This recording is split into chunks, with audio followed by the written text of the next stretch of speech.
Today, I'm excited to be interviewing Nick McMahon, the founder of Enterprise Asset Solutions, which is an IT asset disposition and recycling company based in Omaha, Nebraska. So what are the biggest misconceptions you run into that companies have about IT asset disposition? And how do those misconceptions cost them? That's a great question, Ken. The biggest myth, IT asset disposition costs too much. It doesn't. There are companies just like mine all over the country who do our services for free or only charge for the difficult to dispose of items such as monitors, printers, televisions. Some companies have a similar operational model to mine. It's going to be your smaller one-man show type of the cost of this misconception. They can be both directly to the bottom line and indirectly. Too many unutilized IT assets laying around is taking up valuable they may not need to be leasing or could be better allocated to other parts of the business.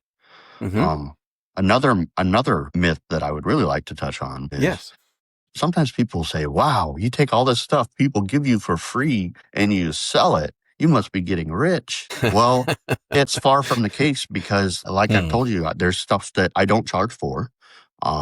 There's costs involved in refurbishing equipment. You know, when we don't reuse hard drives can be costly to procure. So you're buying a hard drive. You may have a battery that's gone bad in a laptop. Right.